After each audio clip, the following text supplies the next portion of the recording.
It was in 1907. Dr. Henry A. Cotton of Danvers, Massachusetts Hospital for the Insane will undoubtedly be selected this afternoon as medical director of the New Jersey State Hospital for the Insane at Trenton. It was a big opportunity, something Henry Cotton could really sink his teeth into. And Dr. Cotton was obsessed with teeth, which you'd expect in a dentist, except Dr. Cotton was a psychiatrist. The most serious result of infected teeth is to be found in the relation of this infection to nervous and mental conditions.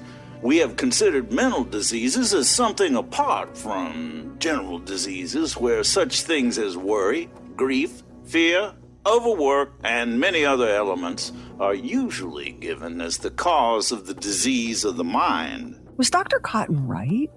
Could mental illness be caused by infected teeth? And does that mean he could cure the insane just by yanking out all of their teeth? Psychosis isn't a disease, it's a symptom. Open wide.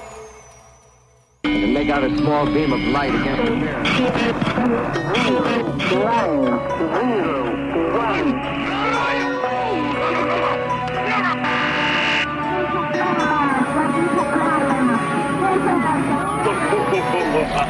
Truly weird stuff.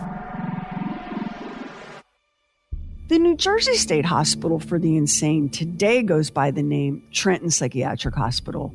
For a time, it was called the New Jersey Lunatic Asylum. The first public mental hospital in the state, it was founded in May 1848 by that legendary advocate for mental health care reform, Dorothea Dix. We spent a few hours very agreeably yesterday at the New Jersey Lunatic Asylum, an institution which may be regarded as the brightest evidence of the humanity and liberality of the people of New Jersey. Dr. Cotton's work would dim that brightness and challenge the idea of humanity in such a place. The first thing that strikes the visitor upon entering the building is the remarkable cleanliness of every department and the taste and good order displayed in the arrangement of furniture, from the reception rooms to the kitchen. The hospital had been designed according to something called the Kirkbride Plan, the vision of an American psychiatrist from Philadelphia named Dr. Thomas Kirkbride, who believed that the environment in which a patient was treated had a profound impact on their recovery. And this sounds like common sense, right? But it was kind of radical for the time. Kirkbride hospitals were designed to allow plentiful natural light and fresh air to circulate. Dr. Kirkbride's approach to treatment was based on a philosophy of moral care. Patients would be given privacy and made comfortable. Their emotional and social needs would be considered. Dignity would promote healing. And this also sounds like common sense. But the way human beings in mental institutions were actually treated back then could be utterly barbaric. Patients might be shackled, kept in straitjackets, plunged into icy baths, or wrapped for hours in cold, wet sheets. These weren't punishments. These were therapies. Kirkbride was appalled. His approach to care was very much shaped by his faith. Born into a family of Orthodox Quakers, Kirkbride believed in treating the insane with compassion and dignity. Patients respond to greater freedom with better behavior. Persons suffering from insanity are not disabled from appreciating books or enjoying many intellectual and physical comforts. Kirkbride thought that mental illness was a common thing, with at least 1 out of every 500 persons being insane, which seems like a lot of insane folks wandering around. But then you have to factor in just how insanity was defined in those days. Grief, ill health, intemperance, and anxiety are the most common reasons patients are admitted. And of course, there is also religious excitement, tobacco use, prolonged lactation, metaphysical speculation, nostalgia, and exposure to the sun's direct rays. I mean, given that criteria, how many of us might have found ourselves in an institution? The New Jersey Lunatic Asylum, as it was called when it first opened in 1848, was built to embody Kirkbride's Age of Enlightenment Quaker beliefs in the power of nature and beauty and science to come together to heal the broken-minded. This was no dreary snake pit. This was a haven, a refuge, a place of dignity for those who had no other place to go. And best of all, because ever since humanity came down from the trees, there's always been that one guy hollering, "Yeah, that's nice, but how you gonna pay for it? You got treating the mentally ill like human beings money?" Kirkbride had done the math. The cost to society of effective hospital treatment is not, on the average, 1/10 of what it is to support a chronic uncured case for life. This is as true today, by the way, as it was almost 200 years ago. We spend a fortune denying and restricting care on the pretext of saving money. Close to 24 studies have found that we could save literally trillions of dollars with single-payer Medicare for all over our current system of for-profit healthcare privateers. So why don't we? Because we are the children of, say it with me, Max, The Puritans. Some of the most hard-hearted humans ever to dress up hate as faith. And the Puritans believed that poor health, and especially poor mental health, was a moral failing, a character failing, and that the sick deserved their suffering. We've added a few new ingredients to that nasty brew over the centuries, like racism and bigotry, but at the end of the day, we're still running the show like Miles and Prudence, play-acting virtue, doling out judgment, blaming God's will when things inevitably go wrong. And anyway, y'all already know how we feel about the Puritans around here.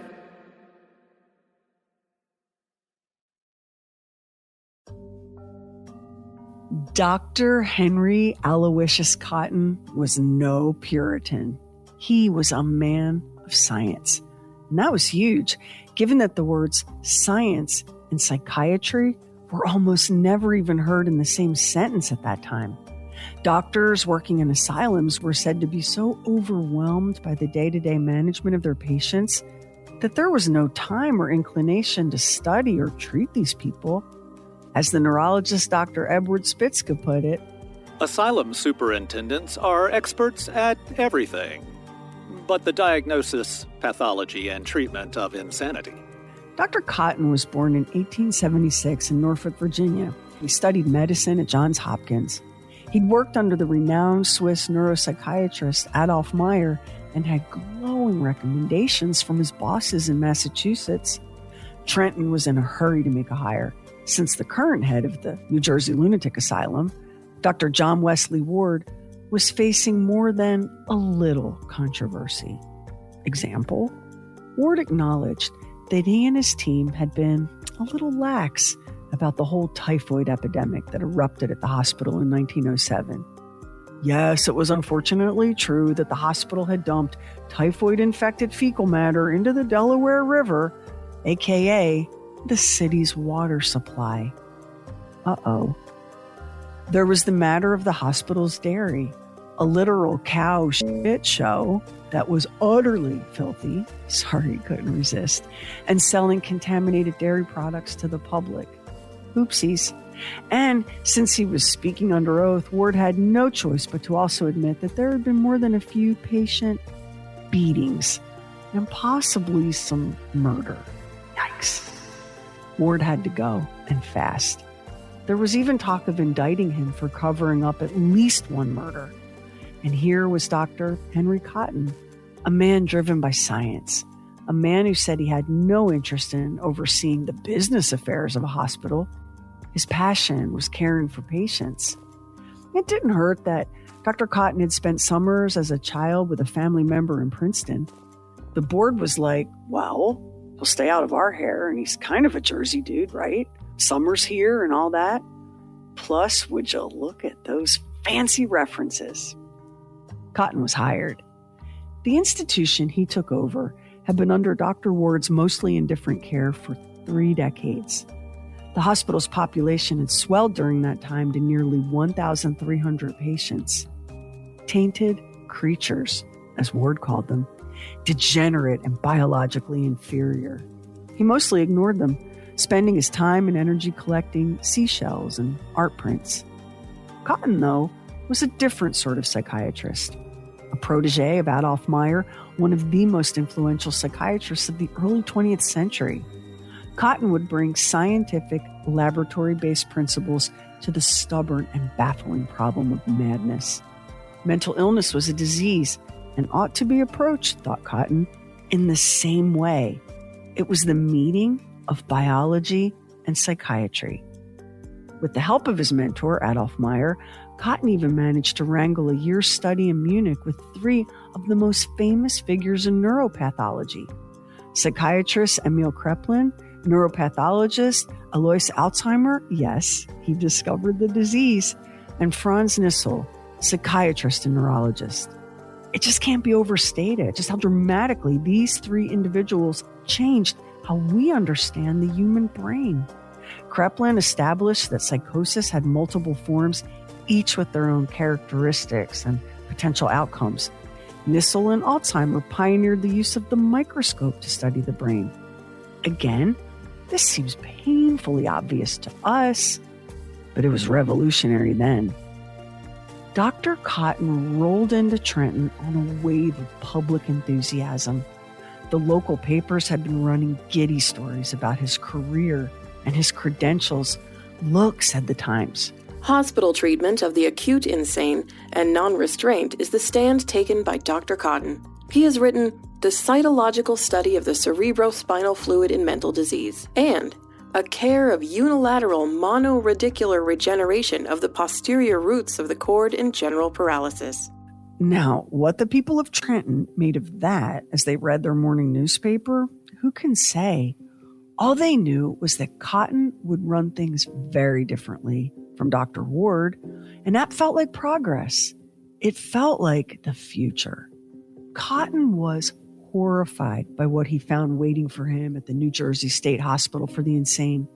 He told his mentor, Dr. Adolf Meyer, "Such a deplorable condition of affairs one could not believe could exist in an insane hospital today." Because while Dr. Ward was busy buffing his seashells, hospital attendants were brutalizing patients. A whole subculture of violence right out in the open. Patients by the 100 had been restrained for years, and no one even knew why. Imagine spending even a week in a straitjacket or lashed to a bed by thick leather straps. Now, think about living like that for years. The whole place had the atmosphere of a prison where, in the words of the Philadelphia neurologist Wire Mitchell, in the sadness of the wards, the insane who have lost even the memory of hope sit in rows too dull to know despair, watched by attendants, silent, gruesome machines which eat and sleep, sleep and eat. Cotton wasn't having it. In his first 2 months, he confiscated more than 700 pieces of restraint gear from the various wards and had it boxed up for the hospital's museum. He put a program in place to retrain attendants and ultimately turned that into a full training program for psychiatric nursing. Occupational training was introduced, and this was intended to keep patients from just sitting. These reforms were needed and appreciated, but what Cotton was really after was much loftier change. He meant to apply all of the resources of modern medicine to finally wipe out the scourge of madness. His heroes were brilliant minds like Louis Pasteur. Look what he'd accomplished when it came to the incurable. Why shouldn't Cotton's work be every bit as transformative? Cotton encouraged his staff to attend professional conferences, to continue their educations, to undertake their own original research. He invited outside physicians to consult on cases. He changed the way case histories were taken. Cotton required more depth and detail than staff had been gathering. He hired stenographers to document patients who were raving in the grip of psychosis. He hired full-time social workers. Conditions at Trenton improved. The lives of patients improved in meaningful ways. But therapeutic gains, those were harder to measure. Dr. Cotton was frustrated. Unlike most of his colleagues, Cotton would not accept that all mental illness was a problem of heredity. Conventional wisdom held that madness, like character, was carried in the blood. Cotton thought that was far too simplistic. He'd honed his ideas in the many hours he'd spent in the lab working on the problem of paresis. Paresis is a paralytic disorder, and it was the diagnosis assigned to as many as 1 in 5 male asylum patients. The symptoms were psychiatric, neurological, and physiological. There was the paralysis, of course, from one limb to all 4, along with disordered speech and gait, grandiosity, mania, depression, restlessness, excitability, sudden violence, all progressing relentlessly and remorselessly toward dementia. Some doctors began to suspect that paresis was actually the terminal stage of syphilis, and then that hypothesis was confirmed. The corkscrew-shaped spirochetes bacteria that was syphilis caused lesions on the brain, and it was those lesions that caused paresis. A rebuke to psychiatrists who so easily embraced hereditarian accounts of insanity. Cotton was convinced that if this microbe caused madness, surely there were others just waiting to be discovered. These were the early days of germ theory. Just how many chronic conditions might be caused by toxic bacteria hitchhiking through the bloodstream or squatting in the lymph nodes. Cotton was hugely influenced by Dr. Frank Billings, former dean of medicine at the University of Chicago, the former president of the American Medical Association, and a man as focused on focal sepsis as any human could be. Focal sepsis, in simple terms, basically means a localized and general infection in one part of the body that leads to other systemic issues like arthritis or kidney disease. The most common focal infections involved teeth, gums, tonsils, sinuses, gallbladder, and the appendix. Billings hit the lecture circuit. His warnings about the danger of these hidden, lurking pockets of bacteria were near apocalyptic. You must be sure that all sources of focal infection are eliminated. The existence of focal infection of the jaws, without the manifestation of much discomfort, is remarkable, often not discovered by inspection, and escapes the attention of the physician and the dentist. Properly made X-ray films of the jaws will enable one to recognize the real morbid and anatomical condition. Dr. Billings advised the most ruthless possible approach to dealing with a focal infection. Deplorable as the loss of teeth may be, that misfortune is justified if it is necessary to obliterate the infectious tooth, which is a menace to the general health. There was another cesspool of infection lurking in the body, according to Billings. Tonsillar tissue in children and in some adults is a cultural medium of pathogenic material, a constant source of danger, as a portal of entry of infectious bacteria through the lymph and bloodstream to tissues of the body. Infected tonsils cannot be sterilized. Entire removal is the only safe procedure. Cotton was taking notes. Teeth, tonsils, anything else? The digestive tract should have proper medical management, or, if necessary, surgical treatment. And the acute focal and chronic infections of the pelvic organs of women should be rationally managed and surgically treated when necessary to safeguard health and life. Dr. Henry Cotton was all in. In his 1916 report to the Hospital Board of Trustees, he acknowledged that the first 50 patients who'd undergone tooth extraction, as in all of their teeth being pulled, they showed disappointing results. But then Cotton began taking tonsils with teeth, and those results? Cure of insanity by extracting diseased teeth, removing infected tonsils, and clearing the gastrointestinal tract was announced here today by Dr. Henry A. Cotton. The report gives the results of 11 years experimentation on a number of deranged patients. 11 years of experiments. It's pretty clear that there was no secrecy about what Dr. Cotton was up to. He traveled and gave lectures. He published in journals. He welcomed visitors from all over the world who were curious about his work. Sometimes with a story like this, we tell ourselves, well, no one knew or they would have stopped it. Someone would have done the right thing and at least tried to intervene, right? The truth is, people did know, and they were fine with it. After all, these patients were defectives. Their lives were wretched and limited. And didn't they owe a debt to society for all the care they'd received?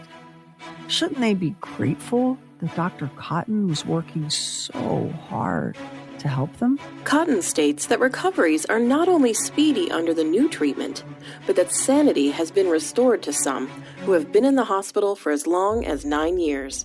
Dr. Cotton warned the public that infected teeth were caused not just by neglect, but also by dental work and promiscuous kissing. The psychiatrist had somehow become both an authority on dentistry and its loudest enemy. Infected teeth may not, and often do not, cause any symptoms which would lead one to believe that anything is wrong with his teeth.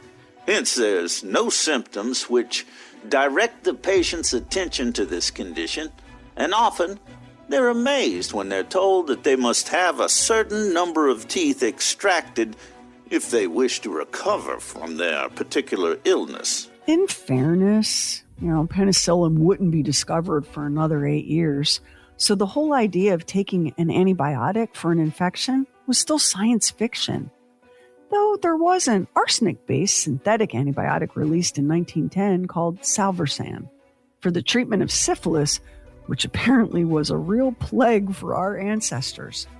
So it's not like Cotton was yanking people's teeth instead of giving them amoxicillin, but he was yanking people's teeth knowing full well that it wasn't curing their madness, no matter what he told the hospital's board or the press.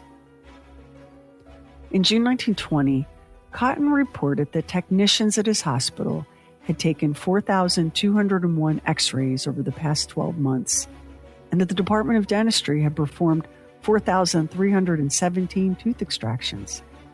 That number climbed in 1921 to 6,472 tooth extractions, 10 teeth per admission. Cotton pointed to neglect to account for why so many teeth had to go, but he also blamed dentistry. Sure, crowns and root canals preserved the teeth, but at what cost? We want to emphasize our view, shared by many progressive medical men, that modern dentistry is a serious menace to the whole country. What? Pandering to their patients' vanity, dentists cover up reservoirs of infection with wonderful cosmetic work, leaving germs behind to wreak havoc. Indirectly, these efforts wreak incalculable damage by producing serious systematic disease, eventually leading to death or a condition worse than death, a life of mental darkness. This was the man running the New Jersey Hospital for the Insane.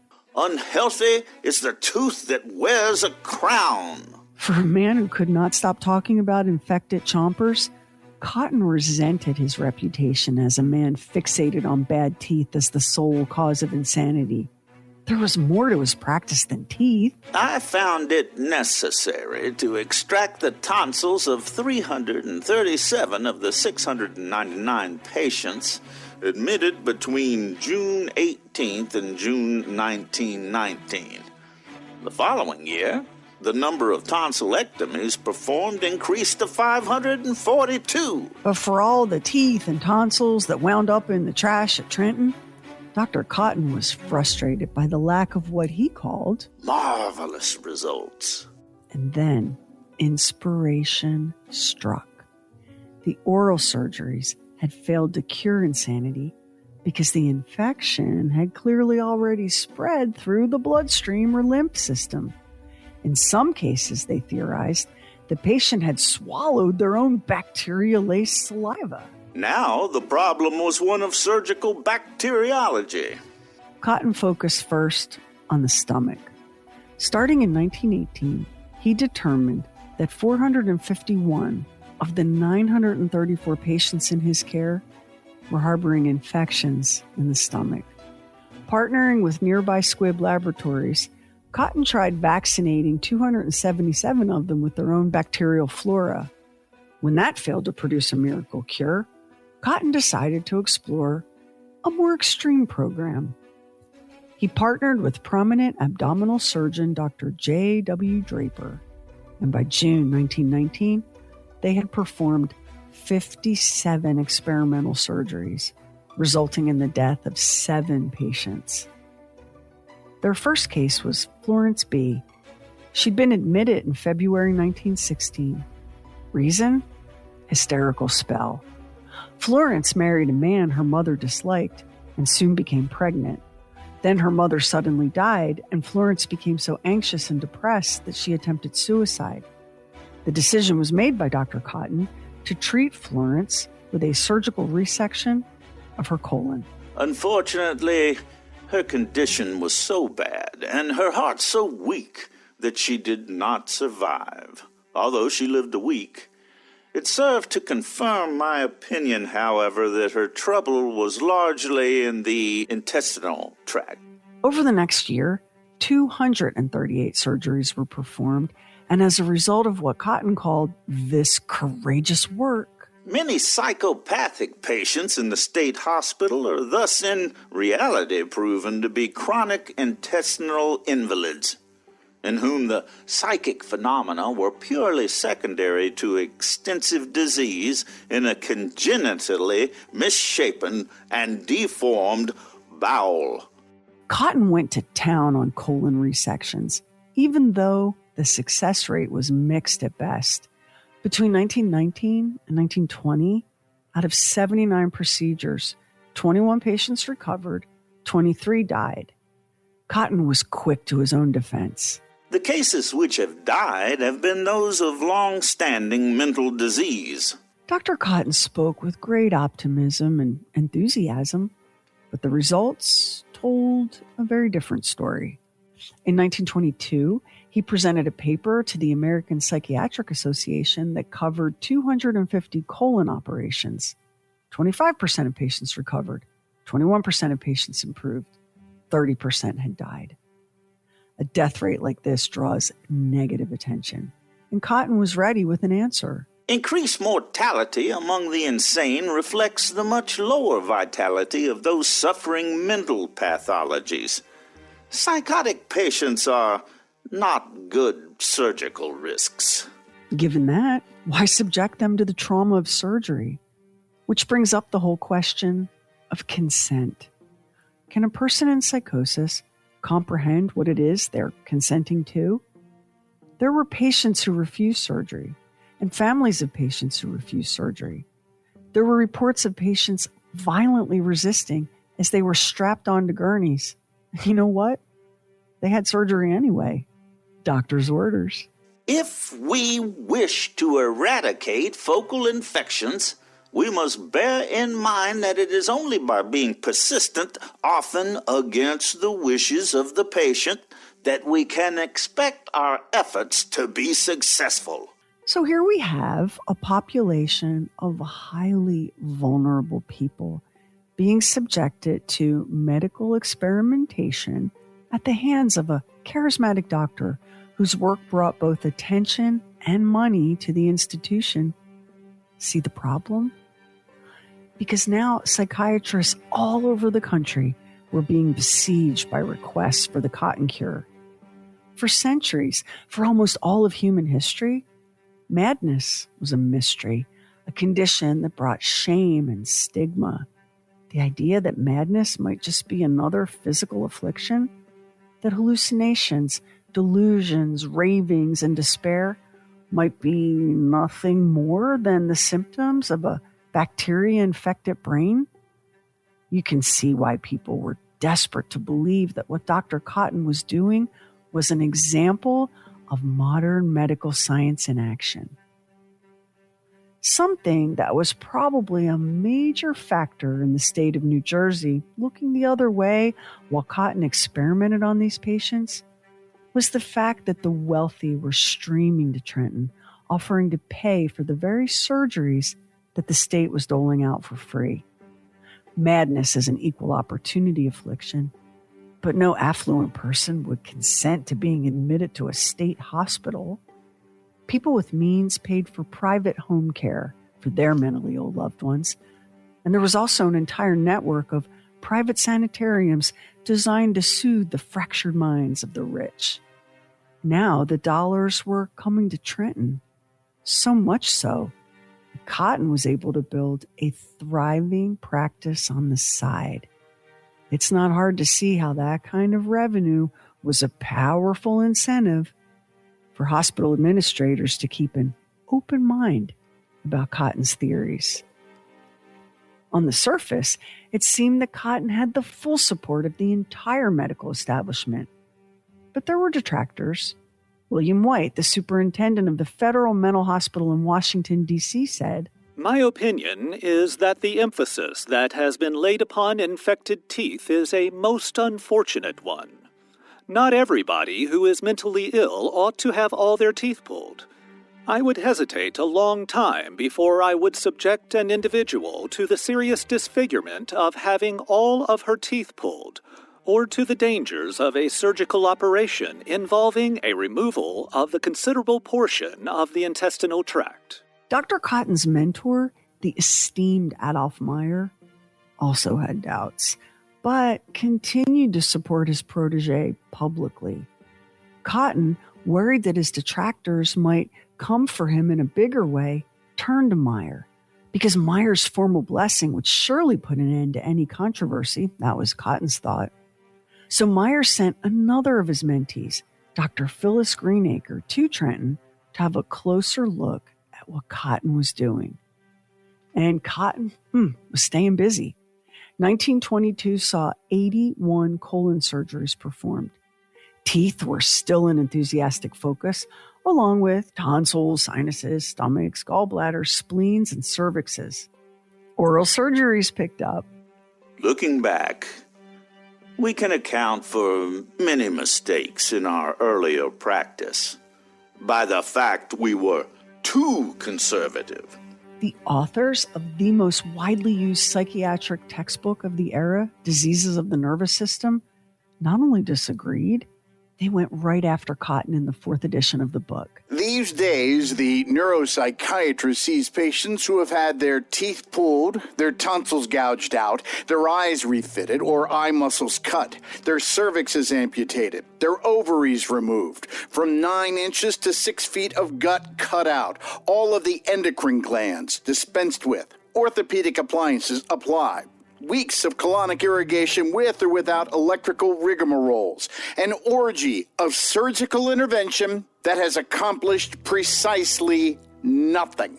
It was inevitable that the more Cotton spoke of his great successes in Trenton, the more scrutiny grew. And it was troubling.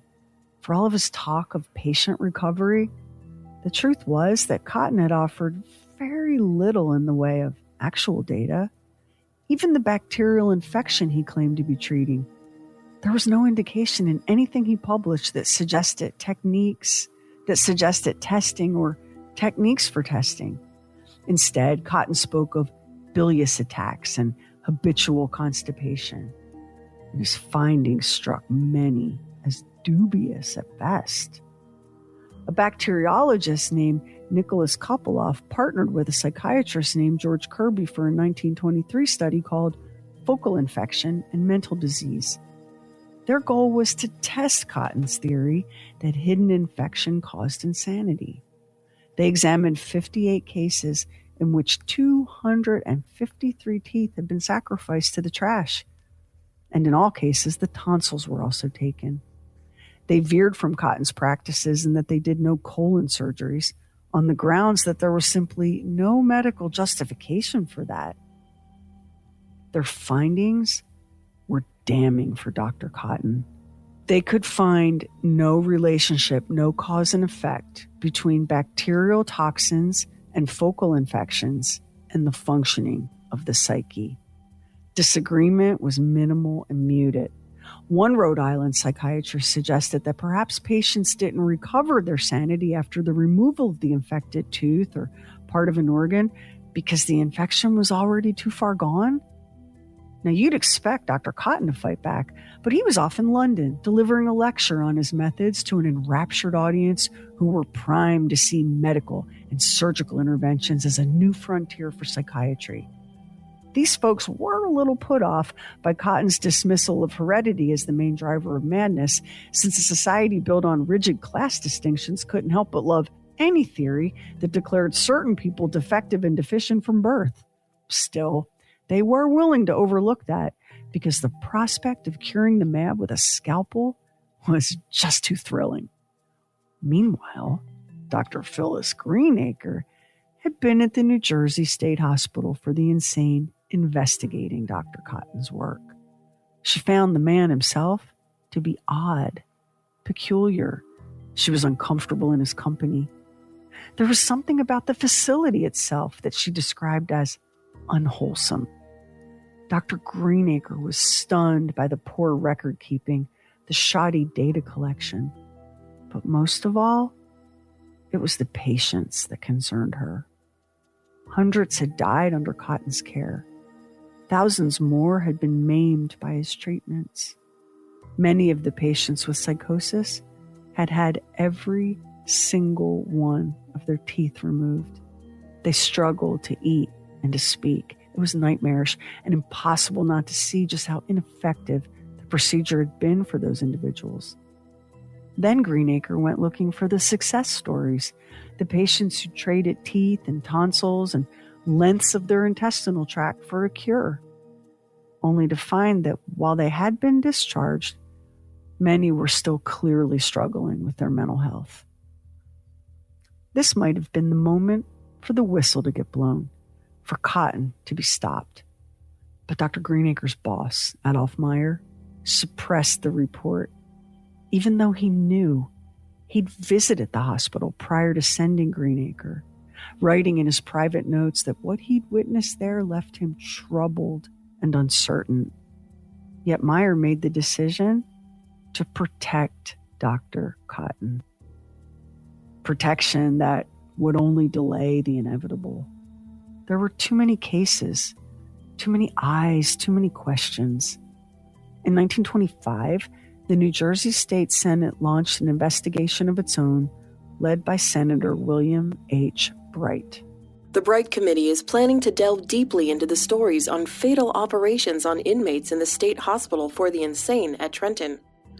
Dr. Henry Cotton, medical director of that institution, declared today that the stories about the hospital horrors are an exaggeration. Dr. Cotton was stirred up over the story told on the stand before the Senate committee by Miss Edith Strong, a discharged nurse, who gave graphic description of helpless women being dragged to the operating tables against their will and sent to their death, declaring that she knew of 4 or 5 women who died after their operations, and only 2 or 3 who got well. False! Outrageous! Cotton went on to say that Nurse Strong had been terminated because she herself suffered from delusions. If Miss Strong is not in her right mind, the question arises as to how it was that the state institution for so long a time employed an alleged crazy woman as a nurse. It must also be explained how it happened that Miss Strong was terminated as a nurse, only after she had begun to protest against the treatment of some of the patients. Ain't that always the way? Still, the strain of the investigation was starting to show. Dr. Cotton is said to be suffering from a nervous disorder as a result of the strain caused by the Bright Committee investigation into the conditions at the asylum. Dr. Cotton, it became known today, was advised to remain in bed by Dr. William A. Clark of the hospital staff. At the same time that the Bright Committee was poring over conditions at the state hospital in Trenton, the Mercer County prosecutor was looking into the deaths of 2 female patients there. And now, perhaps for the first time, Dr. Cotton himself was experiencing a mental health crisis.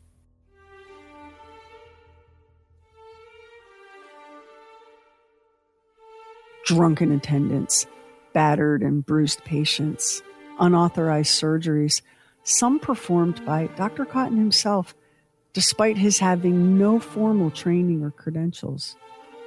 It's reasonable to think that it was all about to come crashing down for Dr. Henry Aloysius Cotton. Surely there would be consequences. People had been disfigured. People had died. One, he was tireless when it came to publicity. It was the rare month that he wasn't all over the news. Two, his connections were impeccable and powerful. Even Adolf Meyer, remember, stayed silent about Cotton's work, even as he doubted and disapproved. And three, Cotton was experimenting on institutionalized people. People that were casually referred to as degenerate, defective, delinquent, drunk. Put them all under the blanket heading, disposable. Eminent physicians and surgeons testified before the Bright Legislative Committee that the New Jersey State Hospital for the Insane was the most progressive institution in the world for the care of the insane. Witnesses praised the work of Dr. Henry Cotton. A system like this one is designed to protect itself at any cost. The hospital was a state institution. Cotton was a state employee. So Cotton got lucky, and instead of being the sacrificial lamb, he was the beneficiary. Dr. J.A. Raycroft, vice president of the hospital, submitted a report on an investigation done by his board, but the committee declined to receive it. The Bright Committee told Raycroft that they preferred to examine witnesses in person, which was great news for Cotton because those witnesses the committee did call asserted no patient was ever operated on without his consent or that of the patient's family, that no experimental operations were ever done on patients, and that there was no evidence of rough treatment of inmates by attendants. And listen, New York Senator Royal Copeland, himself a physician, when called by the committee to testify, helpfully added, if it were found that an attendant had not treated a patient gently, it was not a reflection on Cotton or hospital management, but rather on the appropriating body. That'd be the state of New Jersey. The appropriating body which curtailed the amount of money set aside for the payment of attendants. Translation. These folks are underpaid, so what are we going to do? Just let them beat and brutalize the patients and also run a backroom gambling operation. Classic case of the people elected to govern blaming the government for their failures. Where have we seen that before? Oh, that's right. Everywhere, every day, all the time. And so, Dr. Cotton dodged accountability, and not even by the skin of his teeth.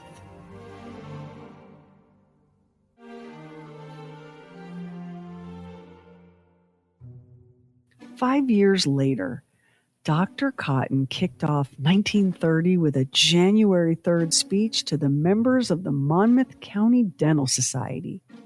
Who knew that dentists were such raving masochists? Because why would you invite Cotton to speak knowing how critical of dentistry he was? Sure enough, he gave them a good talking to.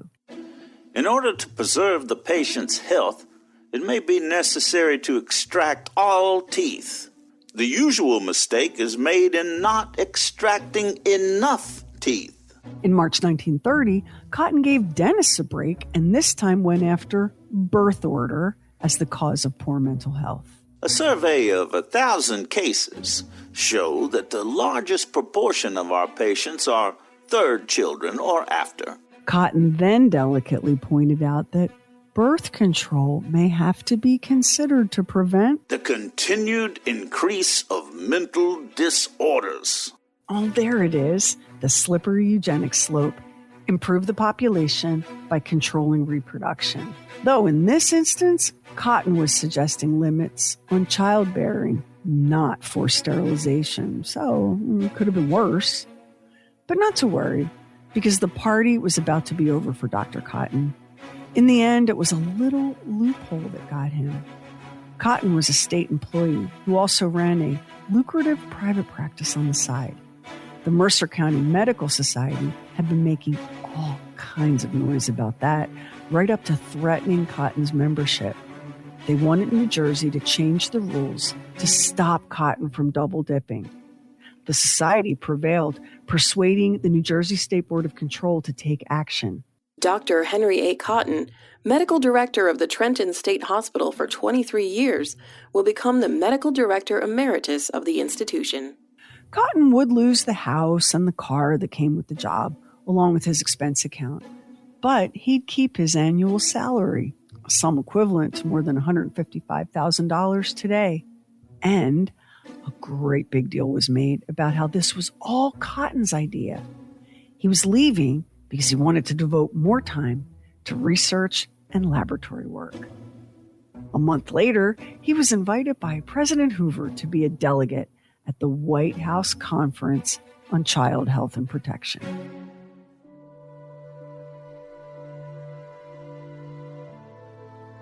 Cotton's departure put an immediate end to the abdominal surgeries at the State Hospital in Trenton. Some of the other procedures, though, those continued right up to the end of the 1950s. And even then, they didn't shut down the operating room. Instead, they used it for the next miracle cure for mental illness, the lobotomy. Cotton didn't live long enough to see any of that, though. He was widely mourned and remembered with glowing eulogies as a man who treated madness as a medical condition, not a character failing or demonic possession. He was celebrated for abolishing restraints and for treating his patients as people, not as inmates, under his custodial care. They called him a man of principle, pointing out that he practiced what he preached, because Dr. Cotton had pulled out all of his own teeth in hopes of curing his nervous breakdown. He removed his wife's teeth, too, and both of his sons' teeth.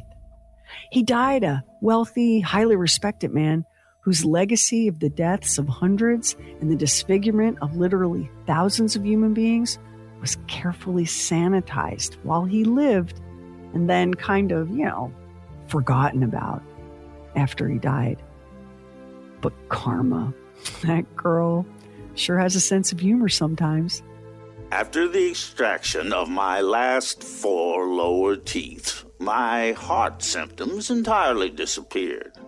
I've had very serious angina and was somewhat incapacitated for a year or so, but I've had no return of symptoms. Each examination shows steady improvement. Not long after that announcement, while enjoying himself at the Trenton Club, soft foods only, please, Henry Cotton dropped dead of a massive heart attack. Next time on True Weird Stuff, there is no bigger party than the one the CIA was throwing during the Cold War with Project MK Ultra. They were dosing everyone they could get their hands on with LSD and not telling them about it ahead of time. So 1 minute you're fine, and the next minute you're hearing colors and seeing music. And then maybe you throw yourself out of a window. The Jumper on the next True Weird Stuff. Special thanks to our voice talents on this episode: Sam Moore, Aaron Cox, Kerry, Doc Bowser, and Don Morgan. Sherry, before we get started, our voice actor, Don Morgan, he gets to play the most despicable characters and does it really well, and has again. So I just wanted to point that out. He is my muse. He is. The thing about psychiatric, I'll call them psychiatric hospitals because it sounds a lot better than lunatic asylums. Yeah, for real. It was kind of a catch-all for everything. You had people who were alcoholic, they were autistic, people that suffered from bipolar disorder. All of these people were sort of warehoused in the same place. So on the one hand, I'm so happy that Dr. Henry Cotton kind of brought it out of the dark ages with the straps and everything else. But then he took it into another weird dark age with all of these ridiculous teeth-pulling episodes and surgeries. There's so much to work with here because this is a story about medical ethics, informed consent, and what happens when we fall prey to a charismatic guru. And then there's the whole problem of institutions protecting themselves and powerful people dodging accountability. And boy, if that doesn't sound like it's ripped from today's headlines, I don't know what does, right? So, in my other life, let me just throw some bottles around and disrupt this highly professional broadcast. In my other life, I'm an MSW, I'm a social worker, and I'm very proud of that. And when people say to me, what is your practice area? Podcast listeners is my practice area as a social worker. But this is something when I thought for a long time what my goal was to work in inpatient mental health care as a hospital social worker, as a medical social worker. I love that population and I love that environment. It's very, it's fast paced and it's exciting and it's very crisis oriented. So I struggle with getting attached and enmeshed with people. So it was kind of perfect for me. I spent 2 years there and I loved it. Was so happy. But when I see a story like Henry Cotton, I want to say that we've come a long way, and we have in terms of consent and HIPAA, and also in terms of how we view people with mental health diagnoses and serious chronic mental illness. But we haven't come very far. We really haven't. We don't have any kind of resources to care for people, which is why so many of the people that are houseless, homeless, people go, well, they're just crazy. They just emptied the hospitals and let them out. Well, yeah, kind of. But we have no way to provide care for people. Even if you have money and a job, very often your insurance doesn't cover psychiatric or therapeutic care. Like ours doesn't. No. It really doesn't. It says it does after you meet like a $13,000 deductible, So what ends up happening in America now is the hospital emergency departments and jails are basically our de facto mental health care systems for the poor and the indigent and the uninsured. And these are human beings. And we are failing them. And because our healthcare system is for profit, you look at even people with reasonably good health insurance, doesn't cover mental health care. It doesn't cover vision. It doesn't cover dental. So we continue to be a greedy, puritanical shit show when it comes to caring for people in this particular crisis. You can say so many good things about Dr. Cotton. You really can. He came in there and was like, absolutely not cuckoo's nest, away with these straitjackets and restraints. You can celebrate the things he got right and at the same time absolutely condemn the things he got wrong. And we have to ask ourselves, where are we now with people who are seriously mentally unwell? Are we treating these people like human beings? Are we providing care that moves them toward regaining some function in their lives? Or are we just kicking the can down the road because ain't no money, no resources, and no real public will to do better? So let's talk a little bit about consent and why it was possible for years and years and years and thousands of human beings to be handled in this way and to be brutalized in this way, and nobody said a damn thing. Does that trouble you?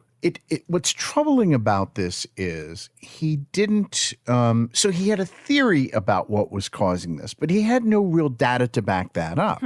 So he decided what I'm going to do is experiment on it based on my theory. And that's where we really run into the trouble. And lest his pet theory be proven wrong, he had to do everything to defend what he was doing and continue doing it even to a larger extent. And therein lies the problem with this whole thing, because all I can think about is, we think about what all the horrible things that Dr. Mengele did in Nazi Germany. But what this guy was doing was kind of the same thing. Same. Yeah. Same without a snappy uniform and an armband. One of the things that blows people's minds is when they learn that it was really like, the 1970s when we put some laws in place about experimenting on human beings. Because we've talked about this in other episodes, other stories. So you have to climb back into the Wayback Machine and remember that for Dr. Cotton, he was not breaking any laws. There were no laws to break. He was, pushing the frontiers of knowledge and medical science. How did he get away with it? How did hundreds of people die? How were thousands of people disfigured? How did you have this beautiful, and the Trenton State Hospital, now not so much because, time and, budget cuts and blah, blah. But as it was first built, it was a masterpiece of this Kirkbride model for how a sanitarium, should basically be constructed for light and air and comfort and peace and all of those things. It's kind of hysterical because the idea now of giving a damn about a person's comfort and peace in a hospital setting is kind of funny, isn't it? But back then it was a great big deal. This was a beautiful facility and it was built with such idealism and such hope. How did Cotton pull it off for so long? Well, go ahead. Here's the answer. Because the people in his care were poor folks. Back then, as we said in the story, if you had means, you didn't go to the state hospital. You had other options. Your family, if you were really wealthy, your family could send you to a luxurious private sanitarium where you would be just as sick, but nobody would take all your teeth. Mm-hmm. Or they would, they hired caregivers and they kept family members at home. And there were some horror stories of people that were kept basically locked in a bedroom for most of their lives because of the shame of their madness, the stigma of that insanity. But in this story, we have the usual culprits. We have people who have no money, the poor, are treated differently. Their humanity weighs less on the scale than people with money and resources. That's still true today. You can say that it isn't, and you can use one of my favorite expressions, which is, well, I like to think that's not true. Do you? Well, I like to think I'm a magical talking horse, and yet I don't have hooves. So what we like to think and what reality is are very often two different things. So when you have poor people, you have a captive population with no advocacy, no means of defending or fighting back, and no alternatives. And because you have poor people in the state hospital at this time, their equally poor family members are out there scraping a living together and probably in most cases have no idea what's going on to their relative in Trenton. Do you see how easy it was for this thing to snowball and turn into an atrocity? Well, there's two things here that are troubling about Dr. Cotton, and one is even scientists by this point in our history as human beings knew that you had to have a certain way that you went about experimentation or a certain way that you went about doing things. And with poor record keeping and all of that, he wasn't following any of that. That's the first part of it. The other part of it is, where is your sense of morality when it comes to human beings? Or do you say, well, they're on a scale of 1 to 10, maybe they're only a 3 human being, so it makes it okay that I can do this. I can rationalize, I can justify that I can do this because they're not quite the human being that I am. Bingo. Think about the words that we use to describe people with mental illness back then. Defective, degenerate, lunatic, diseased, lunatic, insane, worthless. I mean, this was a population of people whose humanity had very much been downgraded. And, we have laws now. We have all sorts of laws now on how patients are cared for, how their privacy is respected. We have laws on experimentation in medical settings, laws that did not exist back then. But I can promise you that the stigma is still real. And there are healthcare providers who are monstrous when it comes to dealing with patients in this population. And that's a fact. because as long as there are human beings at the party, we're always going to have at least one monster show up, right? Sure. That's how it is. What we're capable of. But so many things, so many safeguards have been put into place to try to protect these people who are so vulnerable. If you are in a state of psychosis, you are detached from time and place and reality. And you are absolutely at the whims of the people caring for you. And the fact that you're diagnosed means that you don't have as much credibility if you complain. It was very easy for Cotton and his staff to get away with this because of the people they were treating. They were poor and they lacked credibility because they had a diagnosis of madness. Mm. And the sad part of this is there's a lot of sadness here. So much suffering, so much needless suffering and death and absolute ruination.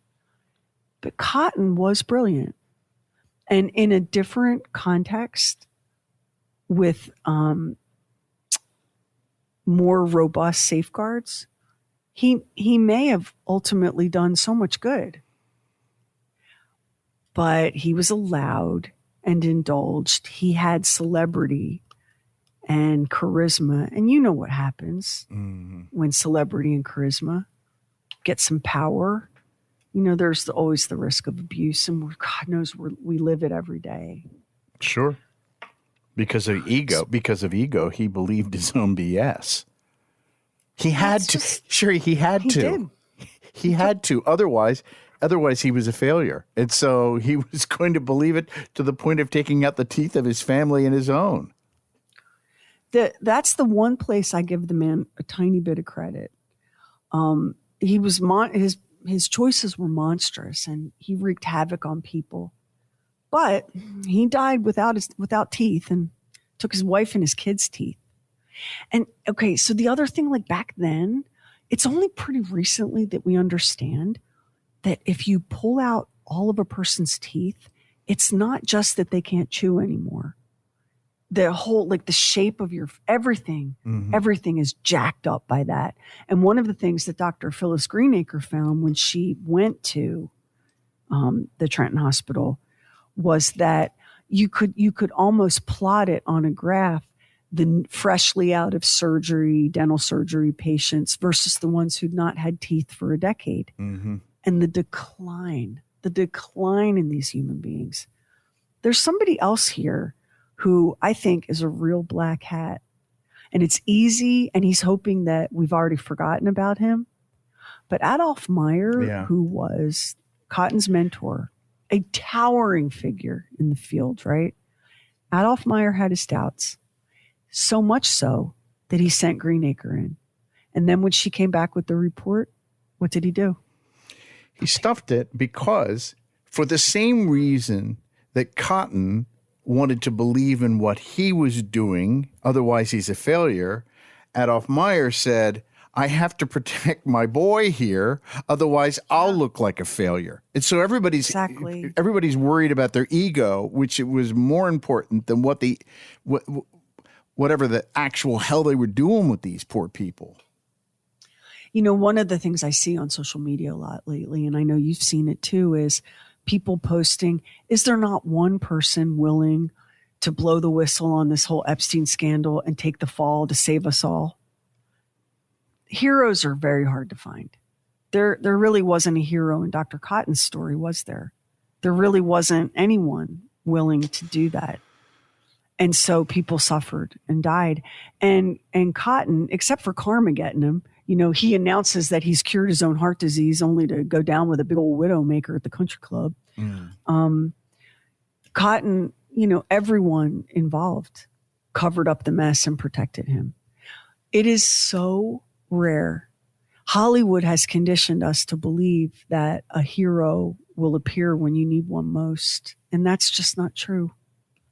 That's Hollywood. That's not history. In history, very often, the hero doesn't come at all. And that's why when we get a big real life heroic hero in a historical sense, that person, they become immortal. their act of goodness and sacrifice becomes immortal. Because ain't that many of them. Courage. Yeah, there are not that many of them.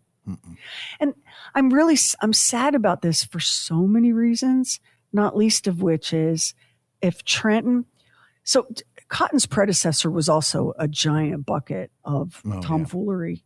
I mean, he was collecting seashells while people were choking on their own vomit in straitjackets and restraints. He was not anything to be sad about leaving. When Trenton replaced Ward with Cotton, at that moment, it could have gone one of two ways because the hospital itself was poised to change the game for the people with mental illness. And it was just unfortunate that they put a man in charge and then let him run unchecked with these, you're right, Mengele level experimental surgeries. We talk a lot about the teeth because it's shocking. Insanity in your teeth. He pulled out everyone's teeth. He, without any training or knowledge or data, was cutting people open and resectioning their colons, taking chunks of their stomachs. He was performing some real half-assed hysterectomies on people. In the hopes that this would work. In the hopes that it's so funny, when we were going through this and said that he was not trained to be doing what he was doing, I wrote down the word lobotomy because that's kind of the same thing that we did in the episode that we had about the lobotomies and how barbaric that was. And so the lobotomy part of this sort of dovetailed with this stuff. Well, when you think about how they turned those operating rooms into lobotomy rooms at the state hospital in Trenton after the late 1950s. I mean, we did an episode a couple years ago called Ice Pick to the Brain about the wild, insane craze for lobotomies that swept this country. And many of them took place right there in those same rooms where people had their tonsils yanked and their colons resectioned. You cannot. And there are always people that are like, yeah, but, he did have some good ideas and he did do some good things.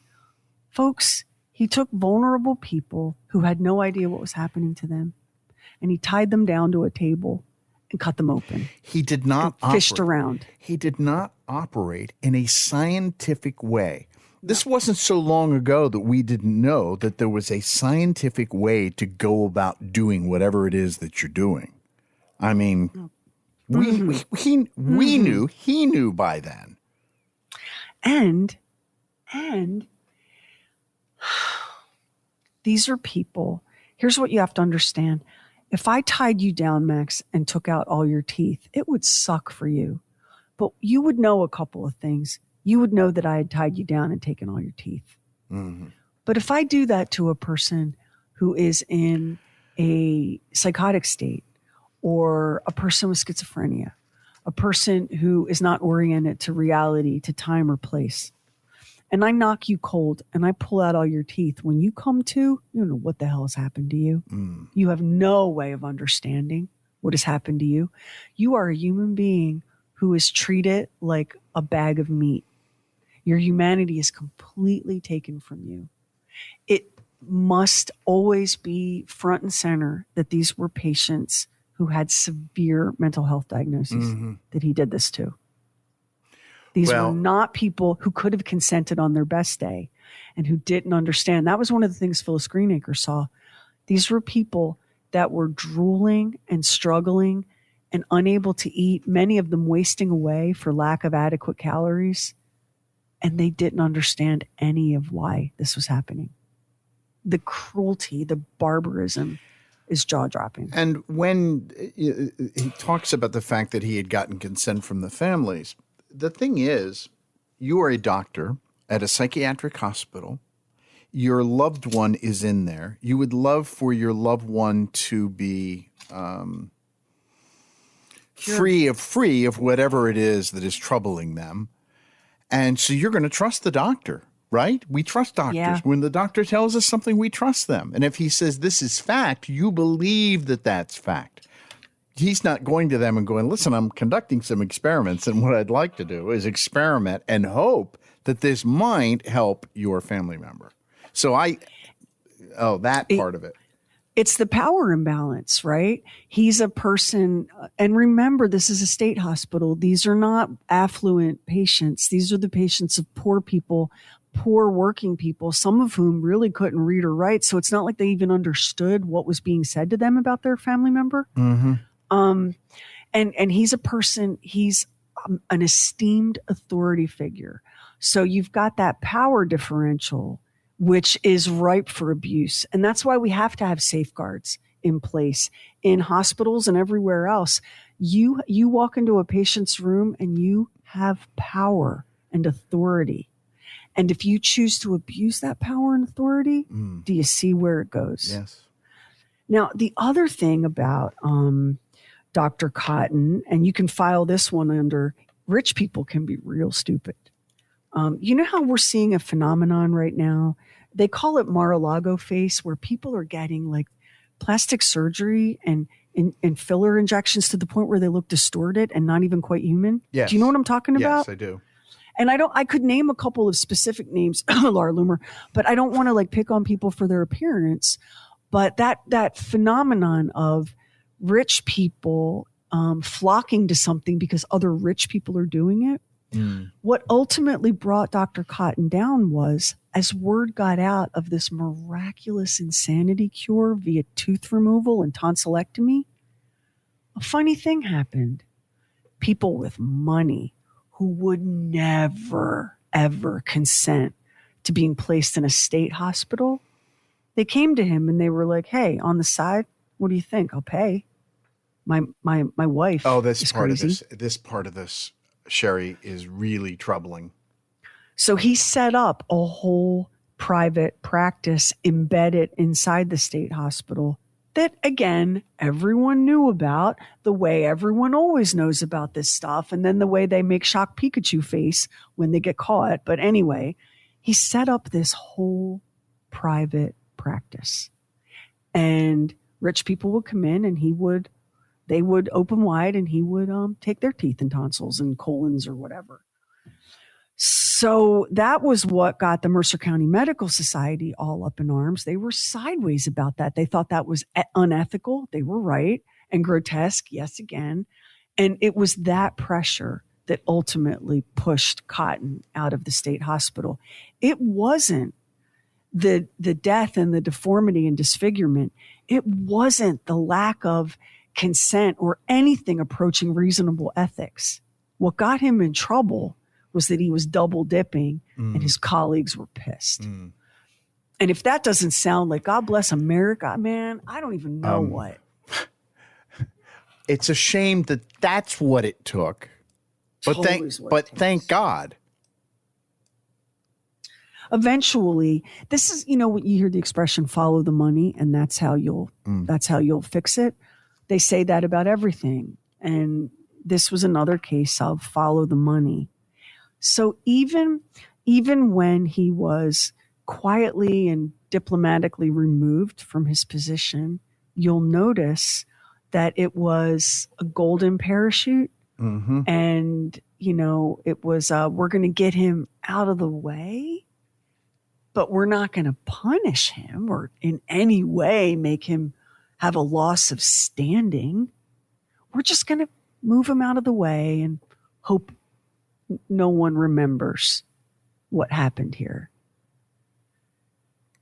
I would love, they had to have all known by that point that none of that was working. And just the barbaric nature of taking out people's colons. And then not only doing that to people, but his mortality rate was rather high.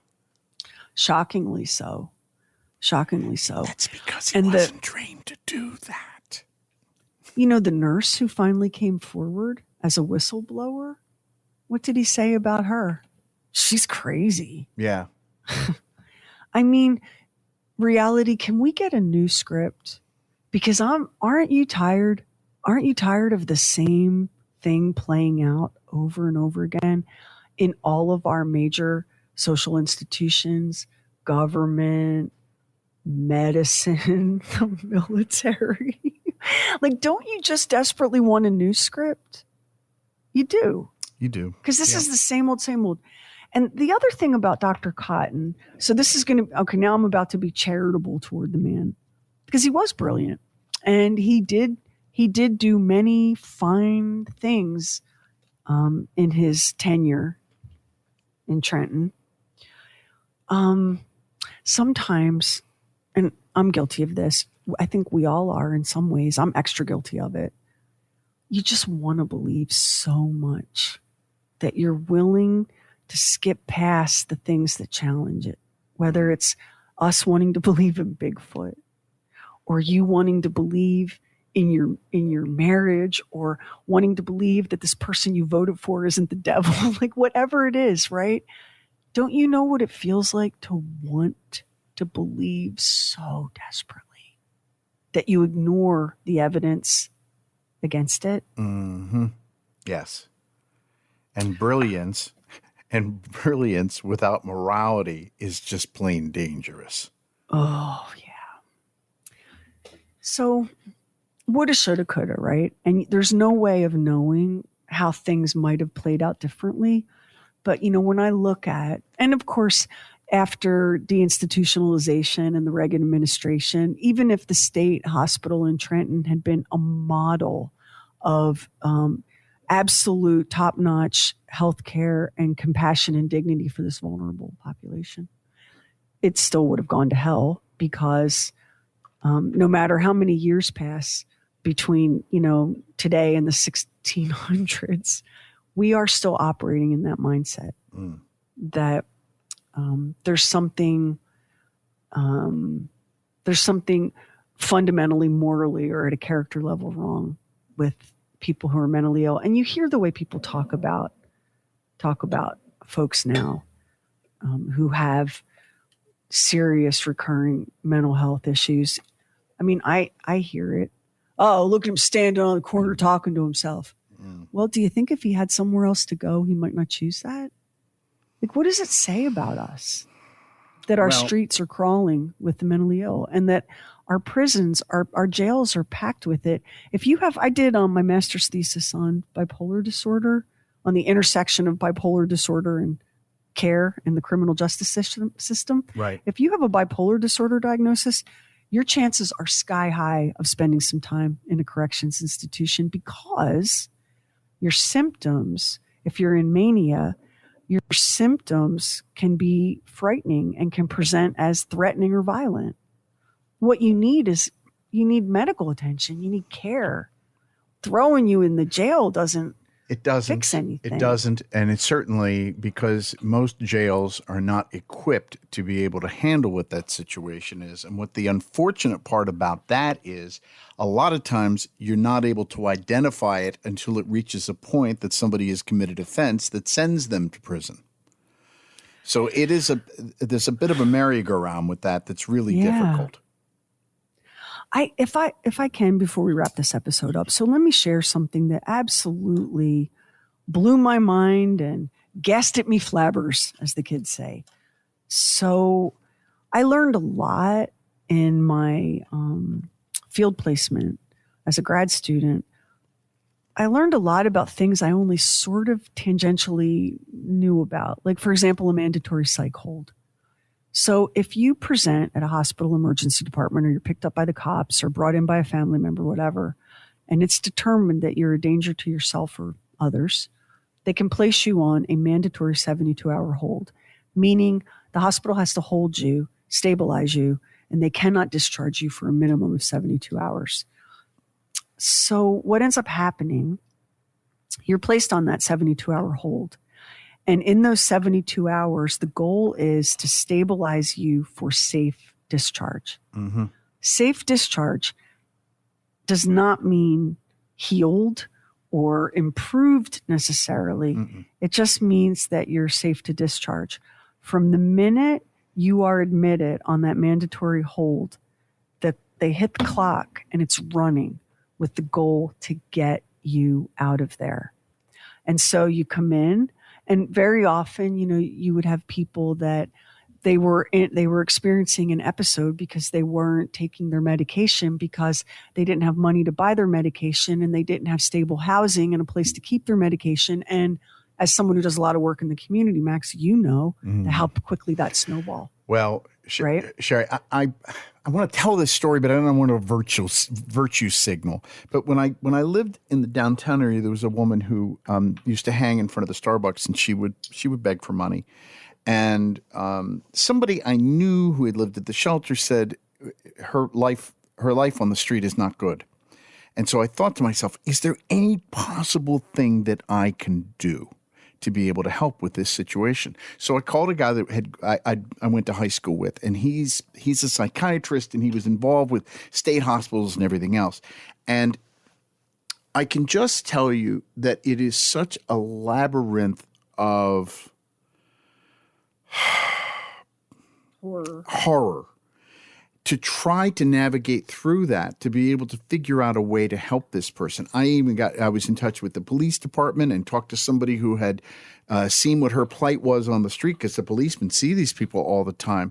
And you realize how woefully inept we are at being able to handle people like her today.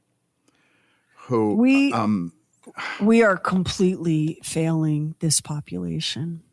And it's not the fault of healthcare workers.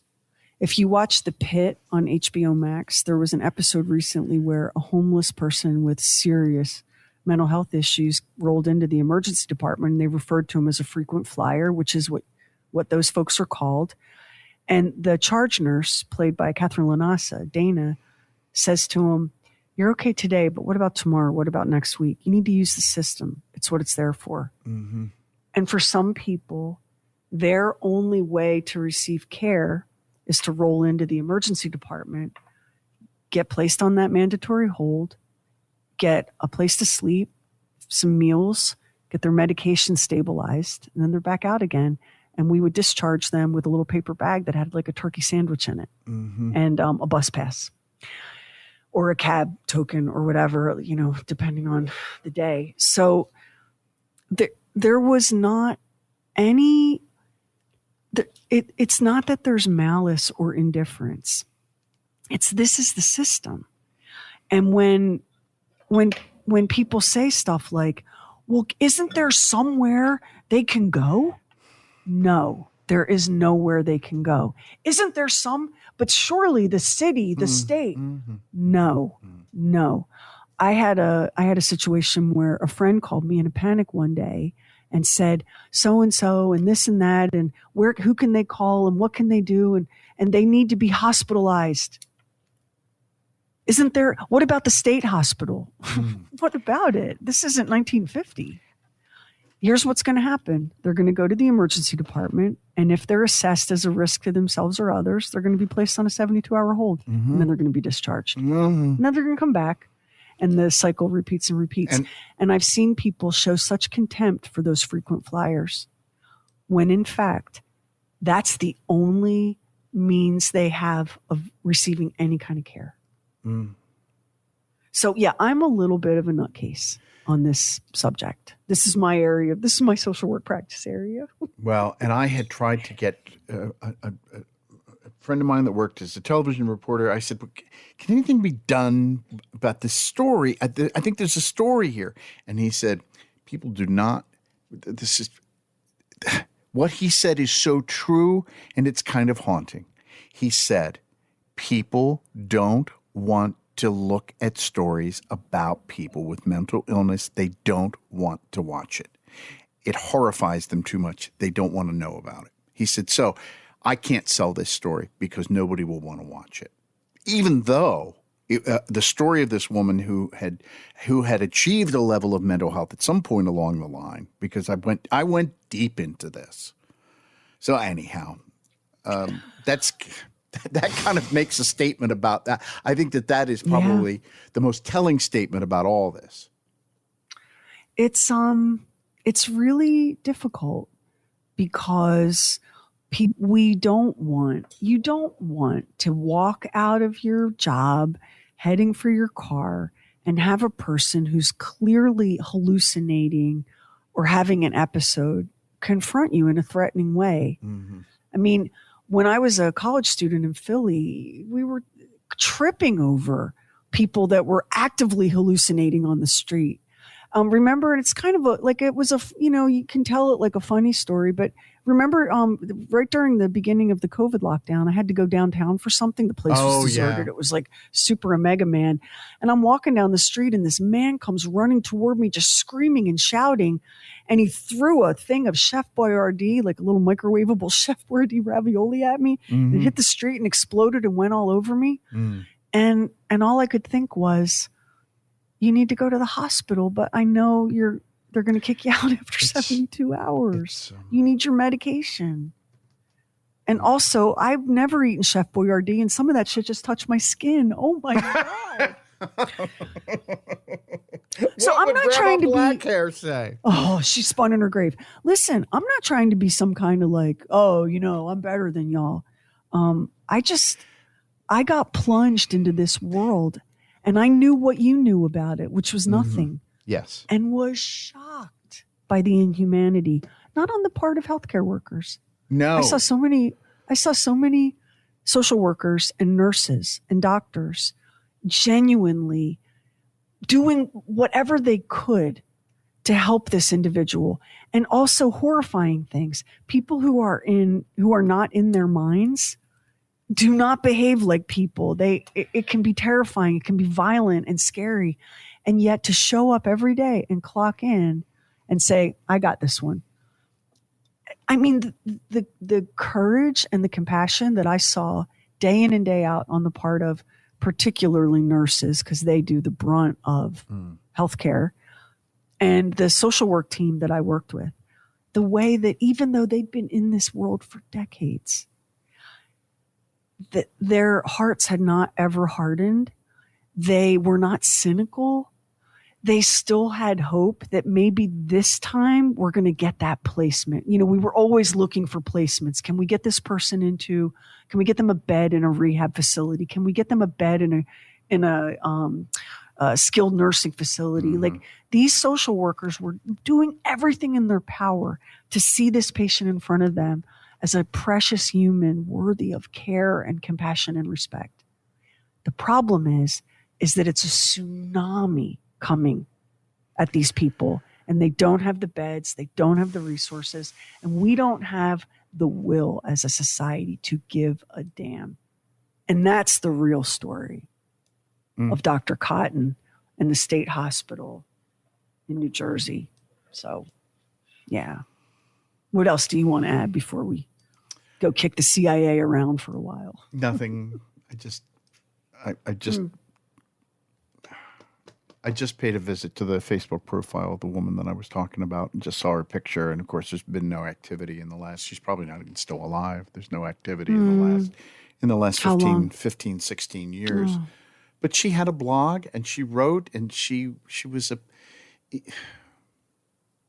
there was a certain beauty to it. And I think as a human being, you see that and you go, how can I help with this? I feel it's incumbent upon us to do something to help people with some things. I can't run out. I'm not educated to be a mental health worker, but at the same time, I certainly do, I don't have to have an education to see somebody suffering and want to help, you know? It really does start at the, what we have, you can follow people's priorities by looking at where their money goes, right? Where the direction that your feet and your wallet point in show you who you are. As a society, we can be better advocates. I got news for you. People are not paying enough attention to what is coming down the road for you, perfectly capable, able-bodied, mentally healthy American. The disaster, if they succeed in unwinding the EMTALA statute, which is the Emergency Medicine Treatment Act of Labor, it's the law that requires a hospital emergency room to treat you, to stabilize you, even if you don't have money, to treat you and get you discharged. If they unwind that, I mean, we're talking about This is not dramatic or in any way an exaggeration. We're talking about mass death. And that's eugenics, by the way, because a quick way to cull the herd is to let all of the most vulnerable, the elderly, the infirm, the chronically ill, the mentally ill, just let them go off to their own devices and drop dead. That'll cull the herd pretty quick. We bump into eugenics a lot on this show. We do. And do not kid yourself. And if you think, well, people should get a job and pay their bills, I pay my bills. Let me tell you, you're one catastrophe away from being on the street. We all are. None of us. The average American doesn't even have $400 in savings. Like the data is really bleak. If you're in pain and you don't have money or health insurance, maybe you've gotten laid off, who can say what can come? And you roll up to a hospital emergency room and they don't have to treat you. They don't have to stabilize you. They can turn you away. Then what? Then what? So this is not happening to other people somewhere else or happening to other people a long time ago. And isn't that awful? And what a cool story. This is happening right now to you. And healthcare workers know it. Why don't you ask somebody who works in the healthcare system? Why don't you pour them a drink and say, tell me the truth, I can take it. Yep. And hopefully you can. They know. You can. They know what they're up against. So if you are a hospital healthcare worker, social worker, a therapist, if you're in this fight, Godspeed. We see you. And I'm doing my part to make other people wake up. This is real. Now, this is a small audience, but it's somebody. You can only change one person's heart at a time. You never know. Now, next week on True Weird Stuff, we have a pair of episodes. It's not a two-parter, but it's two coins of the same story. It's two parts of the same story. We're going to, it's been a minute since we gave the CIA a good ass whooping, isn't it? I feel like it's been a minute. We doing that again, Sherry? I miss my spooky brothers in Langley. So there's an infamous story that wasn't really brought into the light again until the 70s and President Ford's administration. Oh, what the CIA did not get up to in MK Ultra, what they're probably still not getting up to. But anyway, we're going to take a look at an infamous CIA story. Did they dose one of their own scientists and then throw him through a 10-story window to keep him quiet? That would never Looks like happen. it. That would Looks never like happen. it. Yeah. Well, we'll take a look. Maybe we're wrong. And they're just really good, hardworking guys who are just trying to save the world. And that man, who even knows? The Jumper. That's on the next True Weird Stuff. And if you listen to us on Apple Podcast, hit the plus button in the top right corner, and now it helps an independent podcast like ours to get discovered. And we really appreciate it if you subscribe, rate, and review True Weird Stuff. Hit our website, trueweirdstuff.com, for show notes and photos and videos when we have it, and bonus content. Everything True Weird is waiting for you at trueweirdstuff.com. And follow True Weird Stuff on Instagram. True Weird Stuff is a Now Media production. Our executive producer is Anthony Garcia. The show is written and hosted by me, Sherry Lynch, along with my deeply weird director, Max Sweeten. Our equally odd producer is Carrie Bowser. Additional production by the mysterious Stephen Call. Our digital witch and social media cult leader is Heather Furr. Original graphics by Kevin Nash. Original artworks by Olivia Axlin. True Weird original music composed and performed by Jack Griffin and Zane Nash. Copyright 2026, Now Media. All rights reserved, all wrongs remembered.